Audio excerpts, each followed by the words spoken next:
to Ruth Rohde, please.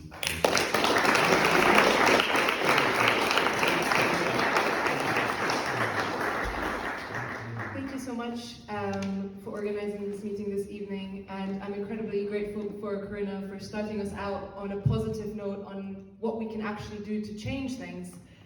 I've been asked to speak a little bit about who profits from the things that we're seeing, so I'm going to steer us back a little bit to what some of the problems are that we are seeing. And I want to start with the figure $1 billion. That's how much the US spent in just 1 month bombing Yemen, killing hundreds of civilians.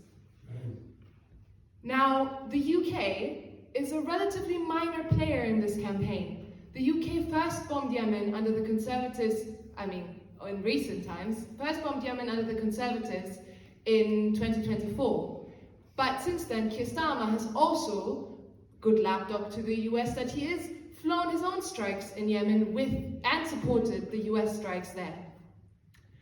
So these planes come from a British airbase that is located on Cyprus that just in administrative costs dozens of millions of pounds a year to maintain. So this is the kind of security that they believe we want, when in reality we will hear later a little bit about the real security that we're lacking in our communities.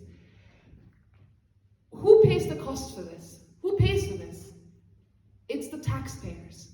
The taxpayers are the ones who are paying for every single plane, for every single bomb, for every single airbase, for every single soldier. Not when they're veterans and they need actual support, but when they are in the field.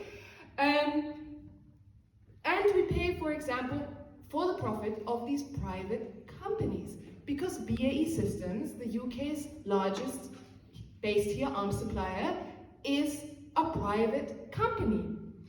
Between 1987 and 2009, the defense production industry received 35% of UK research and development funding. We are funding not just the things that we buy for them, we also funding their research and development for things that then they go on to sell back to us and to monarchies in the Middle East and to the United States.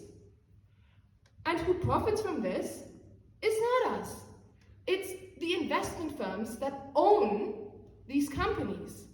It's people like the CEO of BAE Systems, who last year, this is just one person, he sold some of his shares in BAE, and he made over £10 million out of that. 3 million, almost 3 million more than he would have made if he'd sold the same shares before October 7th. This man has profited personally to the tune of between 2 and 3 million pounds, personally, just from his share price increase. So this is the people who are profiting. And now our councils tell us, yes, this is why we need our pension funds to be invested in these things as well. And you know what? Even the pensions aren't distributed equally in this country. Even the pensions are, almost half of them are owned by the top 20% of income households. So even those things, even the blood profits aren't distributed equally. And so, in one way, I'm actually grateful to Keir Starmer, because in his recent speech, where he announced that he's going to increase the defense budget even more, he made it very explicit where the money is supposed to come from. And he said it explicitly, it's going to come from international development aid.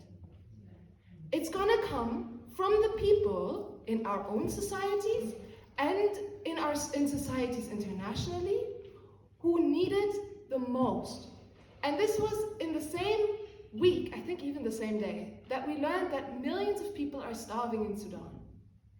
We know that the United Arab Emirates is diverting weapons made in the West. We have evidence, for example, of weapons from France, weapons from Bulgaria, to a genocidal militia in Sudan who is displacing people. These people then can't be helped by development aid because that's being cut. So where these people are gonna go? They can't live where they are, so they try to come here. they try to move north. And what do they face as they move north? Walls and security and militaries, all paid for by European money and by American money. And we get rhetoric about small boats and how we need to increase our border security and crime and police surveillance. There's a concept called the imperial boomerang, which is basically when policies are enacted in an empire and in colonies that then come to haunt us at home. We're already seeing this happening. The US is way ahead of this, but we will also see this happening. We're seeing this, for example, with the new policing powers, with the crackdowns on protests. We're seeing it with companies like Palantir.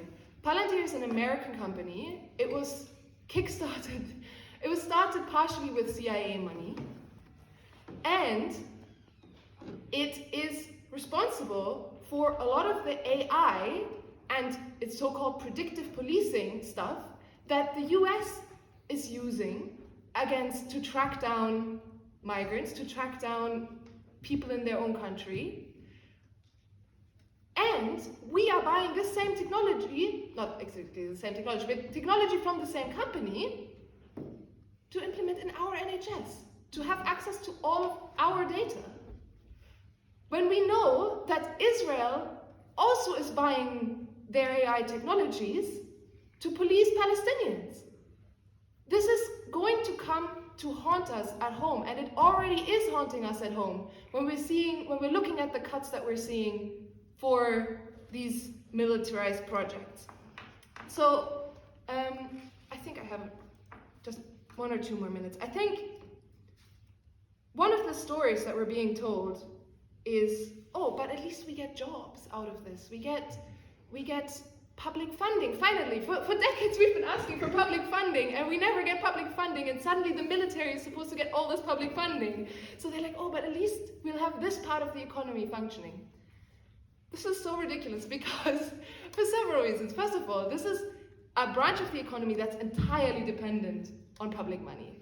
This is a branch of the economy that can't make that can't be on a private market. It's not cars that we buy or things. It's literally everything bought from the military industry is bought by governments, either our own government or foreign governments. So you're investing in these companies to produce things that we then buy back, basically. And then, time and time again, research has shown that spending on the military actually increases jobs and employment less than investment in other industries. This is a trend that we've seen not just in the UK but in multiple other countries, in NATO, in the EU, in the developed world. This is not news. This is old news. We've known this for decades almost, but they keep repeating the same thing. They keep repeating the same thing because it sounds good, and because it will bring unions on side, and because it means that towns like Wharton, where BAE builds their Eurofighter fighter jets, are very dependent, genuinely are very dependent on arms makers. But they're made to be dependent on them, and we can change this. And if we could have a just transition, we need to start in those places, and we need to have a just transition, and we need research. Nobody questions that we need to spend billions and billions on research and development in the arms industry, for missiles, for bombs, for planes. Nobody questions that we need to spend billions on the F-35. But somehow, when the question becomes, how do we have a just transition? How do we have a just transition both on the environmental front, but also in military terms? Suddenly there's no money. We have no money invested in peace research. Where's the knowledge supposed to come from? How are we supposed to be making peace if nobody can study it because all the money is going these places? I'm almost done. Military expenditure in EU and NATO countries has increased significantly above other types of public expenditure in the last decades. And this is a trend that if we don't stop we're going to have social crises at home that we're already seeing. These crises are going to be policed by companies like Palantir, are going to be policed by increasing policing powers at home to shut down resistance against these, and they're going to continue fueling wars abroad and making other people actively unsafe. So that's what we're working on. We're doing another book on this, basically as an excuse for us to be doing research onto this all the time. I also brought some books, so at the end you can, if you like, you can buy some of our recent books, including one that we have on some of these myths around the arms trade, in case you're interested. Yeah. Thank you.